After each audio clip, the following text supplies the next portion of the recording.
Yo, sumayong hapon sa ito mga ka-Justin Moto Vlog. So, update data karon sa ito ang motor na gipasimbol rin kay Boss Chris Mar Alagsa. So, atong kauban no. So, amo nag-build sa ito ang motor karon na Rossi 125. So, ang iban dire na ano na nato, pangalan siya atuwa ng napabuild na nato. So, nataod na siya.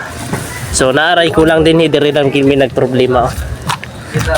Yan. So, dire mi nagproblema kay tungod gani inisya na ining sarer niya kung amon hugtan dili siya na katuyok, so kailangan naman na ipakatug shop ugma siguro basig makakatumig shop amo na siguro ipaputan ambot o sa plano ane dapat himuon ane. So ani taas mo kayo, special kay niya mo ang design kay double purpose na i-bearing.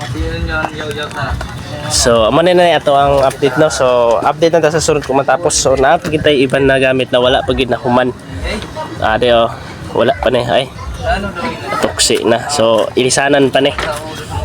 So dili pa gid ang iban magunato nag-order dili pa naabot. So wala pa tay spacer. Kulang pa tong spacer no. So update lang ta sa sunod kung mahumuan na ang ato ang pag-build sa tong bagong motor. So excited na kayo si Justin Moto Vlog na gamiton ni siya sa pang biyahe-biyahe.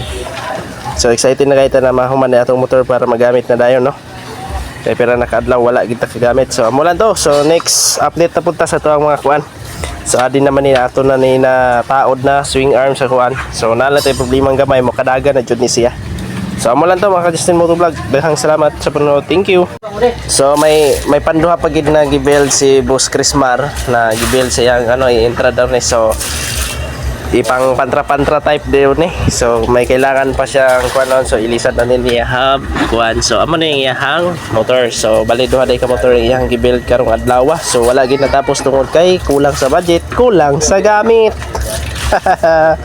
Wala na. So dire na part gilisan na magud niya ganiha og kining titanium handlebar kag kining kuan ay speedometer ato ka may natagak.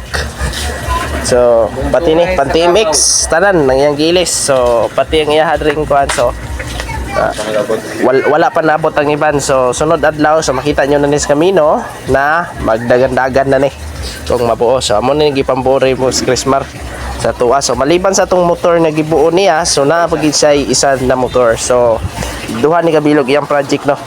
So amo ra to, daghang kay salamat sa inyo ha pag manood na hinaot na i-share pag ninyo ang mga video para sa sunod na video update ka mo. Thank you, bye bye, love you, momwa.